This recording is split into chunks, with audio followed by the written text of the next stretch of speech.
It's a clear step back for this team. Most of the issues that we saw throughout this season, they weren't new. They were problems that going into last offseason, this team knew that they had.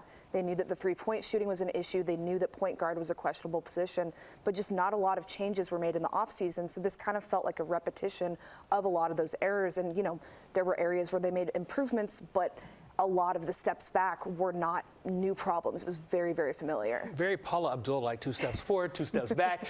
They're in the play-in tournament. They will face the Raptors Wednesday in Toronto. If they win that game, then they'll face the loser of the Hawks-Heat play-in game. The 10 seed has no wins in this tournament. It's only been 2 years. They're 0-4 this far. Any reason to think this will be any different? I do think that, you know, storyline of this game obviously is DeMar DeRozan going back to Toronto, having a big single elimination game in a place that he's so familiar with. I definitely could see DeMar coming in, having that spark, having not a chip on his shoulder, but a lot to play for in a very familiar environment, and that being enough to push them through that Toronto game. I think from there is really where this tournament gets very difficult for the 10 seeds, because that initial game is already hard enough, but then you just have to turn around so fast to that Friday game to keep it going against a new team. Yeah, that could be very difficult. With that being in mind, we know DeMar is probably going to do his thing or try to do his thing to the best of his ability. Who else needs to step up on this Bulls team for them to have a chance to win not 1, but 2 play-in games? Yeah, I mean, I think the obvious answer here is Zach LaVine. And the good news for the Bulls is that we have seen that. Zach has been getting better and better week over week throughout this entire season. He's really kind of been peaking at the right time in terms of looking the way that you would want him to on both sides of the ball, but especially on the offensive end. In these moments, if you're going to have a max player on your roster, he needs to be doing max player things, and that means showing up in this moment. Certainly he's looked like a max player since the All-Star break, and maybe even a little bit before then. He's healthy, looking good. Yep. 2 good knees have been very good for Zach LaVine. My question is this. We know that this team isn't taking steps forward. So now it's what steps should they take when the offseason gets here, whether that's in the play-in tournament or in the playoffs.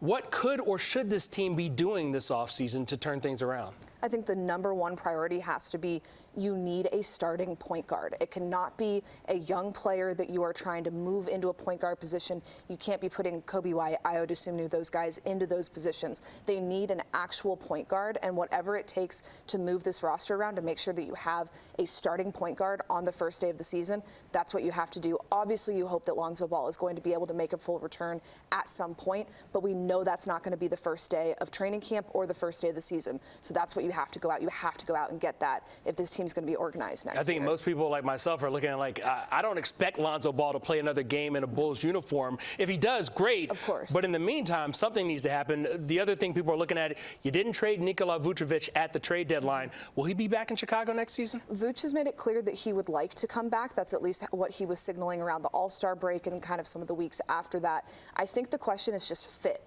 It took a really long time for him to figure out how to make this fit work here in Chicago, and it definitely is better. It's definitely working better, but he's not putting up anywhere close to the numbers. He's having to be more of a role player. And I think that's the big question, is whether they actually think that this fit ever worked the way they wanted to. And even if it did, is that the most ideal situation for him to be in this offseason? He's going to have a lot of things to look at there. Listen, I know you cover the Bulls, but I'm not going to say you got to find a way to shoehorn the Bulls into this next question I'm about to ask you. The NBA playoffs, they start Saturday and Sunday for everyone. My question is this. Who do you like to go to the finals, and who do you like to win it all based on what you've seen? Yeah, I mean, there's so much fun matchups that could come out of this. I think it's a really, really exciting postseason. Honestly, I've been looking forward to it throughout the last few weeks. I really do think that, you know, the Suns team, everyone's really looking to see what they're going to be able to do in the playoffs. They have been just kind of figuring each other out since the All-Star break, so I think that's going to be a really interesting look out of the West. The East is really, though, where I think you're going to have some heavy hitter, matchups coming into the actual finals.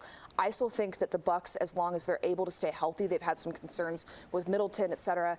I think you have to, take a long look at that. But I still think that Bucks team, when they're clicking, when Giannis is at the top of his game, I don't really know how you're able to withstand just the level of pressure that they can put over the totality of a series. Oh, it's going to be interesting to see what happens. We know we'll be following at least what the Bulls do through your work. Thanks so much, Julia Poe from the Chicago Tribune, for stopping by. You can catch her work in the Tribune and ChicagoTribune.com.